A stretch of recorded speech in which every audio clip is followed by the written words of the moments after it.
cette nouvelle leçon d'Excel, nous n'allons pas utiliser un fichier, mais plusieurs. Je vais utiliser les deux classeurs qui se sont ici pour commencer. Le classeur qui est appelé multiplication, qui va nous rappeler des souvenirs puisqu'il s'agissait d'un exercice que nous avons dû faire. C'était la construction d'une table de multiplication, table de 10, en utilisant le principe des références relatives, permettant ainsi de pouvoir construire toute une table à partir d'une seule formule en utilisant la poignée de recopie. Alors j'ai fait un petit tour de magie, si je puis m'exprimer ainsi. En allant dans Feuille 2, j'ai créé un fichier qui est presque identique où on va voir que ce que je peux appeler la ligne de titre et la colonne de titre ont totalement disparu. Alors on pourrait dire, tiens, c'est facile, ce que j'ai fait, j'ai simplement fait un copier-coller de la table de 10 sur feuille 2, mais en fait pas du tout. Si vous regardez ici ce que je trouve dans barre de formule, je vois que dans B3, j'ai le contenu de la cellule B3 qui se trouve dans la feuille qui s'appelle table de 10, c'est-à-dire la première feuille. Alors pour bien démontrer qu'il n'y a pas de truc vidéo, je vais faire ça. Je vais donc faire égal, je vais dans table 10 et je clique sur la cellule B3, je valide, voilà, et j'ai le 1 qui apparaît. Ensuite, je vais pouvoir utiliser la poignée de recopie comme j'avais pu faire lors de l'exercice précédent. Et voilà, j'ai pu créer cette table. Pour la déco, je vais mettre ceci en gras. Voilà. Je me positionne dans la cellule B3 pour bien montrer la différence entre les deux, ce qui permet de pouvoir constater que je peux créer une interaction entre plusieurs feuilles d'un classeur. On va même voir que on peut aller bien plus loin que cela. Alors, je vais renommer la feuille 2. Ici, je vais l'appeler copie C10. Pour le faire, c'était très simple. J'ai fait un clic-clic sur le petit onglet qui m'a permis de pouvoir écrire alors à ce moment-là ce que je voulais. Et donc, il y a une feuille qui a été créée. Enfin, créée, elle existait déjà, qu'elle a plutôt été renommée. Et voyez que ici, si j'ai envie d'embêter mon monde, je peux dire, ah bah oui, le 20, c'est bien 5 fois 4, mais vous ne connaissez pas la formule, parce que la formule, elle se situe sur une autre feuille. Alors, il y a moyen de pouvoir créer des interactions nombreuses à partir de plusieurs feuilles. Donc, ce que je vais faire, je vais en créer plusieurs. Pour faire ça, il suffit simplement de cliquer sur le petit plus. Voilà, il me propose feuille 1 parce que la feuille 1 n'existe plus puisqu'elle avait été renommée ici table de 10. Je vais, comme c'est un peu petit, je vais demander que ce soit du 14 partout, c'est de l'Arial. Je vais en demander d'en créer encore une autre. Voilà, comme ça j'aurai 3 feuilles en plus avec lesquelles je vais pouvoir jouer. Celle-ci, voilà, 14 également. Voilà. Alors, je vais me positionner dans feuille 1. Pour que ce soit pas feuille 1, feuille 2, feuille 3, j'aimerais bien les renommer. Je vais peut-être pas faire ça tout de suite pour montrer que l'interaction se fait aussi via les modifications. Alors, je me situe franchement n'importe où. La B3, je vais la garder pour tout à l'heure. Je vais me situer, pouf, ici, vraiment n'importe où. Et je vais proposer d'introduire une valeur quelconque, 19. Voilà. Je vais dans feuille 2, je vais tout à fait ailleurs, pouf, et je crie là 73. Voilà, et dans feuille 3, je me positionne ici, vraiment n'importe où. Je clique vraiment n'importe où, je ne fais absolument pas attention. Je fais égal, alors je vais dans feuille 1, je vais aller pêcher 19. Plus, je vais dans feuille 2, je vais pêcher feuille 3, je valide, et voilà, j'ai terminé. Je suis dans feuille 3, où je trouve la valeur 92 dans la cellule B10, et le résultat qui a été obtenu, c'est la somme du contenu de la cellule I11 qui est dans feuille 1, plus le contenu de la cellule L3 qui se trouve dans feuille 2. Vous voyez la structure, j'avais le nom de la feuille, un point d'exclamation, et puis la valeur, pardon, pas la valeur, mais plutôt l'adresse de la cellule. Ok, alors, ce que je voulais faire au début, c'était de dire, tiens, si maintenant je change les noms de ces feuilles. Voilà, donc j'enlève feuille 1, celle-ci, je l'appelle truc. Voilà, je vais dans celle d'à côté, je vais l'appeler mûche. Et la feuille 3, je l'appelle tagada. Voyons un petit peu la conséquence. Et bien voilà, dans D10 ici, je vois que j'ai la somme du contenu de la cellule I11 qui se trouve dans la feuille truc, plus le contenu de la cellule L3 qui se trouve dans la feuille mûche. Alors, j'ai fait exprès de choisir des cellules qui étaient un petit peu placées n'importe où. Je vais revenir donc ici, je vais aller dans C3, par exemple. Et ce que je vais faire, c'est ceci. Je vais aller faire, je vais dire égal 46. Allez, je vais faire quelque chose de négatif cette fois-ci. Je vais aller dans Tagada. Oui, je valide. Dans Tagada, je vais également dans C3, je vais écrire 82.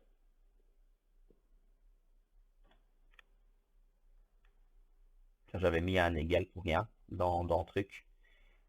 Le égal ne servait strictement à rien, puisque c'est une formule que je suis en train d'introduire. C'est ici la formule que je vais introduire. Donc je vais faire égal.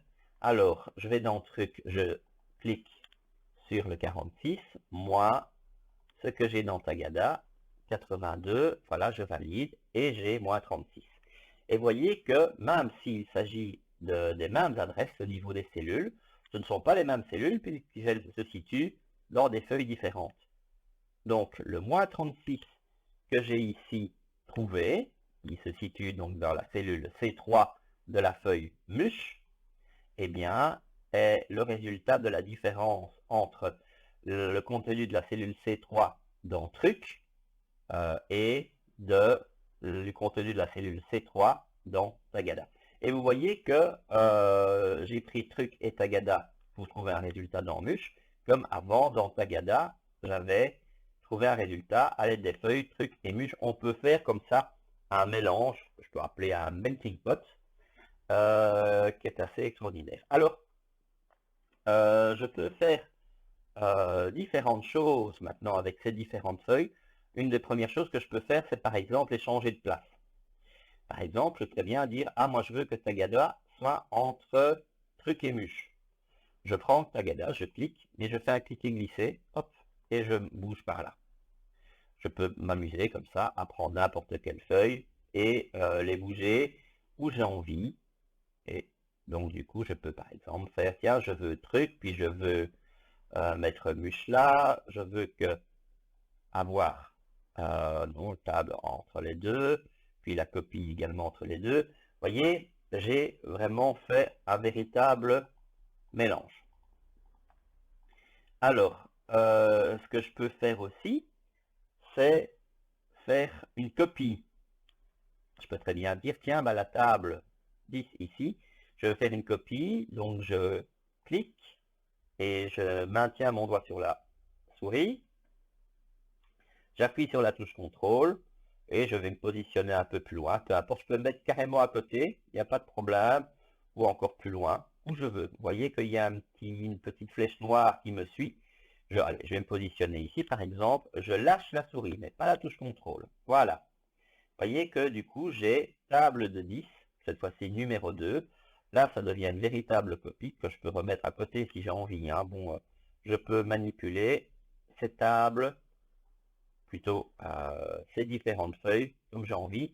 Et vous voyez que je clique sur les deux onglets, mais par contre, le contenu des feuilles sont totalement identiques.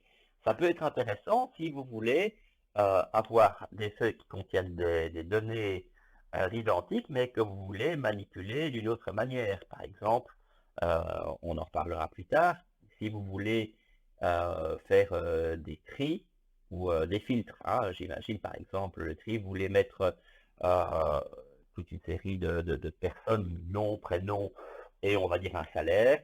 Vous voulez que dans une première feuille, vous ayez toutes les données qui soient mises par ordre alphabétique en fonction du nom, mais vous pourriez très bien dire, moi c'est pas les personnes qui m'intéressent, c'est plutôt les salaires dans l'ordre décroissant. Vous pouvez alors à ce moment-là utiliser deux feuilles différentes en faisant des copies. Je sais que vous pouvez aussi faire différentes sélections de feuilles. Ça c'est intéressant si par exemple vous voulez imprimer plusieurs feuilles à la fois et non pas une feuille l'une après l'autre. Je vais par exemple, on va dire ceci, je veux imprimer la feuille Truc, Muche et Tagada. Je vais donc cliquer sur Truc et j'appuie sur la touche CTRL nouveau et je clique sur Muche et je clique sur Tagada. Bien voilà, si je fais imprimer, eh bien il y a ces trois feuilles qui vont pouvoir sortir de l'imprimante. Si je veux arrêter la sélection, j'ai pas le choix, je dois cliquer ailleurs, voilà comme ceci par exemple. Si maintenant je veux imprimer de table de 10 2 jusqu'à copie 10. Cette fois-ci, c'est la touche des majuscules que je vais utiliser. Alors, j'ai donc cliqué sur celle-ci pour la sélectionner. J'appuie sur la touche majuscule. Je clique sur copie 10. Voilà. Eh bien, j'ai toutes ces feuilles-là qui sont sélectionnées, pas truc et pas tagada. Et je peux alors à ce moment-là imprimer ces 4 pages. Alors, ce que je peux encore faire, c'est d'aller ouvrir un deuxième fichier. Donc, je vais réduire cette fenêtre-là. Voilà, il arrive. Hein, bon, vous reconnaissez des choses qui ont été faites précédemment. Et ce que je souhaite faire, c'est mettre les deux classeurs l'un à côté de l'autre. Alors, pour faire ça, il me suffit d'aller cliquer sur Affichage. Et dans Affichage, je vais trouver Réorganiser tout, qui va me permettre de pouvoir placer les deux classeurs l'un à côté de l'autre. Comme je veux, il y a mosaïque, horizontale, verticale, bon, il y a un petit peu verticale.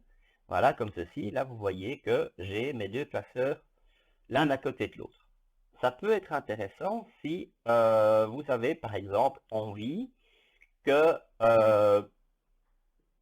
vous ayez, ben, je vais prendre ce cas-là, j'ai envie que le graphique qui est là, eh bien, ne se trouve pas dans ce classeur-ci, mais il se trouve dans celui d'à côté.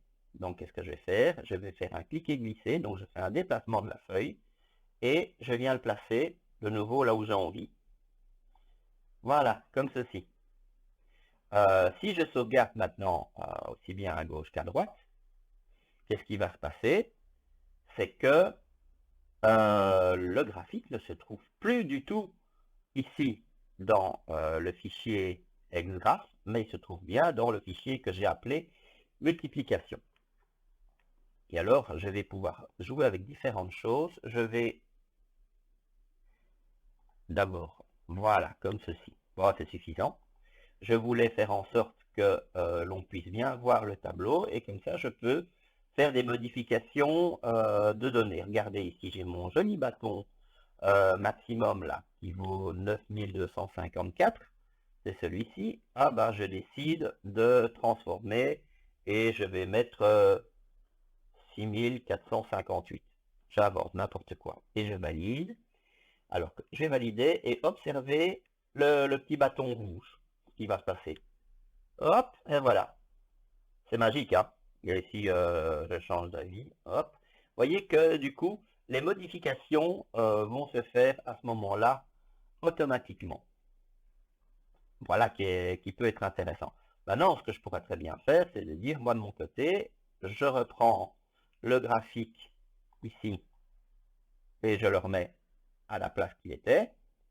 Voilà. Mais je peux très bien dire, moi, ce que j'aurais voulu, c'était avoir une copie. Donc, je vais faire une copie. Contrôle. Je la passe de l'autre côté. Ça va nous permettre de voir ce qui se passe maintenant si je fais le même type de modification. Voilà. Je reviens dans mon petit tableau. Je vais refaire la modification. Voilà. Vous voyez que bon, qu'il a diminué de ce côté-ci. Et que, bah, ici également. Voilà. Donc, que ce soit un déplacement ou que ce soit une copie, eh bien, on constate que on obtient à chaque fois la même chose. Qu'est-ce qui se passe maintenant? Parce que bon, il faut commencer par être assez cohérent. Je prends celui-ci, je vais faire une copie à côté. Donc, j'appuie sur la touche CTRL, je passe à côté, je viens le positionner ici. Voilà. Je reviens ici. Si maintenant je refais ma modification, qu'est-ce qui va se passer? Ah, c'était pas ça que je voulais. Voilà, je vais mettre de nouveau n'importe quoi ici. 6258 par exemple, je valide. Qu'est-ce qui se passe? Eh bien, il se passe que cette fois-ci, il y a un problème. Il y a des choses qui veut bien suivre, par contre, il y a des choses qui ne va pas suivre. Alors, le 6258 aura des conséquences sur quoi? Je vais commencer par garder ici au niveau de mon graphique. Voilà. Voilà, là il a bien diminué. Et qu'est-ce qui se passe de ce côté-là? Le graphique, eh ben, il diminue aussi. C'est-à-dire que cette fois-ci, il a bien été d'accord de faire la copie des données, mais pour ce qui concerne les différentes interactions, c'est bien la feuille principale qui continue de jouer. Voilà, donc ça veut dire que cette feuille ici n'a plus aucun intérêt. Supprimer. Voilà, alors remarquez que ça c'est important à savoir, c'est que quand vous supprimez une feuille, peu importe dans quel classeur elle se situe, il n'y a jamais moyen de pouvoir la récupérer par la suite. Je vais donc supprimer de nouveau ce graphique. Supprimer. Voilà. Alors, que se passe-t-il maintenant? Encore un petit dernier effet. Et on pourra dire que ce sera la fin de la leçon à ce moment-là. Si je sélectionne les deux, je prends celui-là, j'appuie sur la touche contrôle, celui-là, il n'a pas voulu, voilà, les deux sont sélectionnés. J'appuie sur la touche contrôle cette fois-ci pour faire la copie du groupe. Voilà. Je les mets ici.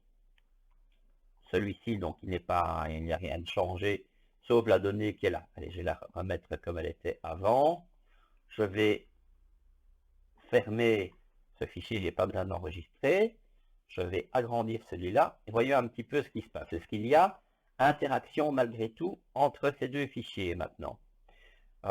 Eh bien, si maintenant je vais mettre, on va mettre quelque chose de haut, je vais mettre 10 000. On va voir ce que ça donne. Voilà. Je retourne dans mon graphe.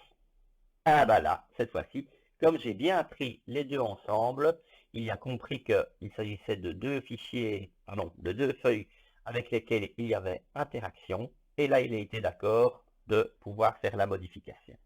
Je vais sauvegarder ici, je vais fermer et je vais regarder ce qui se passe dans le graphe pour voir s'il y a eu un changement au niveau de mon 10 000.